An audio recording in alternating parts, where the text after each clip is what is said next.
What's up, guys? This is Brad, and this video I'm going to be discussing the perks for the futuristic thing. But they would be able to work for any Call of Duty. Doesn't really matter. But the futuristic thing is just the theme for this one. Now, for the perks, I've added a lot of complexities. Basically, what I mean is that the perks have a lot of effects. Thus, they can change gameplay around. They can suit to different game modes and different play styles. Thus, it's going to be hard for certain people to pick certain perks. Some perks will be obvious, but at the same time, some perks will work out better for different game modes, such as Search and Destroy versus Team Deathmatch, or maybe even Domination. So, I'm going to get into the Power Perk first. The Power Perk and the Killstreak perks do not have any pro versions because it's just to balance it out more versus different things, and also because of the way I set the perks up, you're not going to see the same perk from like everyone. Like in every Call of Duty game I notice, it's like you see a lot of the perks most than others. So like stopping power, for example, you know, you're just naturally going to see that more than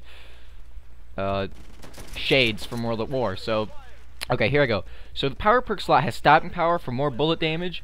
There is Juggernaut for increased bullet resistance. There is Ghost, which makes you undetected by UAV, only the UAV. And you have no red crosshair, no name, or no aim assist towards your character from others. And it removes the ability to use radar kill streaks except for Sonar. You can still use Sonar, but you can't use the UAV and you know, something like that, because I think it's kind of hypocritical. So yeah. Then there's Cold-Blooded, which makes you invisible to Sentry Guns, thermal scopes, and well, thermal in general, and killing air support. So this is what you would use like when someone, you know, calls it a chopper gunner, obviously. And I decided to make them 2 perks because if they're both together, it's pretty much the most powerful thing in the game. So I figured it would be nice to include the UAV jammer from COD 4, but give it a little extra, and then introduce a new perk that's just basically for air support in general, the killing stuff. Then there is Overkill, which is basically from COD 4 and World at War. So you get 2 primary weapons, but when you switch the knife, you also have a pistol. That way you're not completely defenseless. You have a pistol so you can shoot medium to long range or even short range. And it, what am I saying, long range? Short to medium range. So yeah, that'd be really nice. It's something I always wanted in COD 4 when I had Overkill on. I really like my AK-47 MP5 combo. It's pretty cool. Then there is Hardline, so kill streaks require 1 less kill, and you can recycle through kill streaks without dying. So like if you want to keep your flawless or something, and you just basically keep getting kills and kills and kills, and it resets after you get your last kill streak. So let's say you have UAV, Predator, Harrier, and kill streaks don't stack. Call in your UAV, call in your Predator, call in your Harrier. Then you get 3 more kills after that 7th one, and you get your UAV again. You don't have to die. And that could also be helpful in game modes where you don't respawn. So yeah. Then there's Wingman. So basically, getting 2 assists in 1 life will count as a kill. It will count towards building your kill streak rewards, and it will also shooting down 2 pieces of air support in 1 life will count as 1 kill towards your kill streak rewards as well. And you will lock on the air support faster when using Stinger missiles. So basically, that would be awesome for being a team player, shooting down that bullshit. But you cannot have Cold-Blooded with it. So yeah. So you better be on your A game. And then there is Contractor, because normally you can only have 3 kill streaks, right? So with this one, it will limit you to 2 kill streaks, but they can both be the same kill requirement. So like in Black Ops, let's say you're a little bitch, you want the UAV and the RC car. Or even in Modern Warfare 2, you want a Pavlo and a stealth bomber. Or back to Black Ops, you want dogs and gunship. So it's just something like that. It can help in that asset. And now I'm going to move on to the movement perks, which affect basic game movement. So there's Marathon for longer sprint duration. You can reload while sprinting. You can sprint with the Death Machine kill streak. And when you're planning or defusing a bomb, you're not basically stuck in one position. So like, let's say someone's shooting at you while you're planning, and they're quite a distance away maybe. So maybe you'll like nudge your character over to the side a little more so you can get better protection, but while you're still planning the bomb or something like that. So technically, I guess if you really felt like it, you could go in circles around the bomb. You have to be on the bomb site, though. You can move around it while you're planning if your heart desires. Don't know why you'd want to do that, though. And also, if you sprint or dive in the glass, it will break it automatically.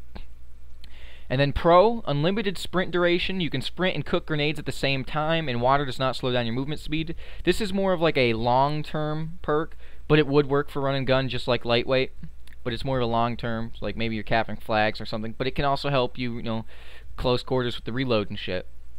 And then there's lightweight for faster movement speed, less falling damage. You have silent falling and silent diving, meaning your character does not like he doesn't grunt and shit, and he doesn't make like that sound when he hits the ground. And then there's faster recovery from sprinting, so it's one of those. It's a short-term. It's basically a short-term gun-on-gun perk, where it's basically only good for close range. So you're running around with your submachine gun. Imagine lightweight being in COD 4, and you basically just move faster. That'd actually be a really good beneficial thing for COD 4, especially because a lot of the fights can be around close quarters combat because of the way the map design is. And then Pro, there is no falling damage, faster climbing, and you lose no momentum after jumping, and you can crouch and stand up faster. Then there's sleight of hand, so it gives you faster reload. You can pick up guns faster, not switch guns faster, but only pick up guns faster, and you can switch to special equipment faster. Then Pro, you get faster aim down sights, but not with a sniper rifle. You can call in kill streaks faster, meaning like when your guy pulls out the clicker and then UAV inbound. That's just really faster. And you recover your weapon faster after calling in those kill streaks. And now Handler, you switch weapons faster. You keep your gun out when climbing ladders, meaning like you can still shoot from the hip if you're going up a ladder. And that could be beneficial because I know sometimes I've died just like once I get up to the ladder I can't get my gun up fast enough or something like that. Then longer hold breath for those people that like to use their sniper rifles the way they're meant to be used.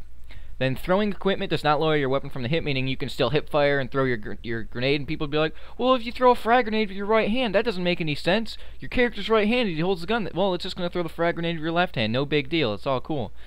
And let's see, where did I leave off? Oh yeah, reload while diving to prone. That's really not beneficial, but I just thought it would be neat. And then the Pro version, you keep your gun out when calling in kill streaks, because I know sometimes I've been killed calling in UAVs, something as simple as that, because I'm an idiot. I just need to call that shit in. So keeping your and you could still even aim down sights. So basically, it's like you're just calling it in, and you're not doing anything with a clicker or any nonsense like that. And then you get faster breath recovery.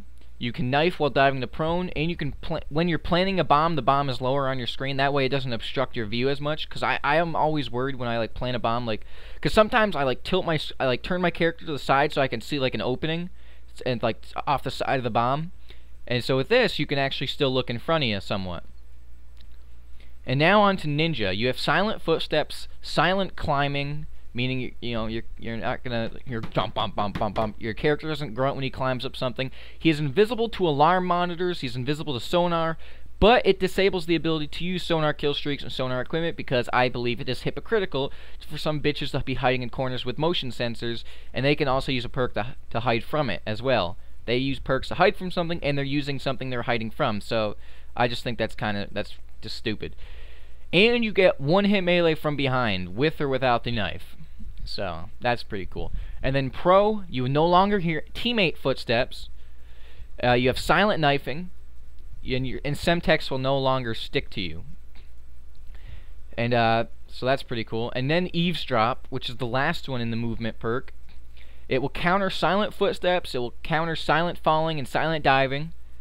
And silent climbing.